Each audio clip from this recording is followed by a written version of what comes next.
कपिल जी, अगला सवाल मैं आपसे नहीं पूछूंगा, एक वीडियो के थ्रू आपसे पूछेंगे। और ये जो हमारे साथ हैं ये हैं कैलाश खेर जी, और मेरे ख्याल से आप इनकी आवाज़ में और इनके थ्रू ये सवाल सुने।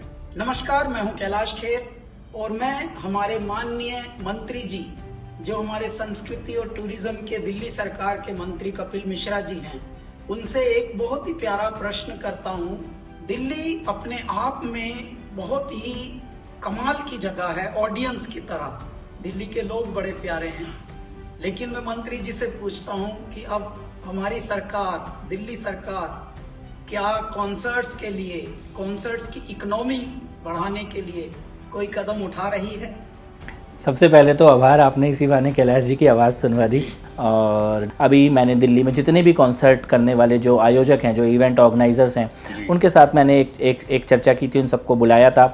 और हम दिल्ली में कैसे वेन्यूज़ हों, सिंगल विंडो परमिशन हो इवेंट्स की, और इन सभी जो आयोजन दिल्ली में होते हैं, कई अच्छे कलाकार, कई अच्छे कॉन्सर्ट्स इस वक्त नोएडा और गुड़गांव में हो रहे हैं, दिल्ली में कम हो रहे हैं। तो दिल्ली में उनको वेन्यू देना, दिल्ली में उनको सिंगल विंडो क्लियरेंस देना, और उसके साथ साथ प्रमोशन, प्रचार प्रसार, इसमें दिल्ली सरकार, दिल्ली टूरिज़्म, दिल्ली का आर्ट एंड कल्चर जो मिनिस्ट्री है, ये उसमें उनका पार्टनर बन के, सहयोगी बन के, साथी बन के काम करे, इस दिशा में हम प्रयास कर रहे हैं। और इसके साथ साथ इंटरनेशनल जो आर्टिस्ट हैं वो भी दिल्ली में आए, इस दिशा में हम लोग प्रयासरत हैं।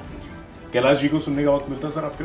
डेफिनेटली उनको सुनने का वक्त मिलता है, उनको सुनने के लिए वक्त निकालते भी हैं। और अगर उनका कहीं कोई कार्यक्रम है तो कोशिश करते हैं कि वहाँ जाकर सामने से लाइव उनको सुनने का सौभाग्य भी मिले। तो मैं उनका मित्र भी हूँ और उनका फ़ैन भी हूँ। मॉर्निंग नंबर 1 पर सवाल दिल्ली का आरजे पूरब के साथ।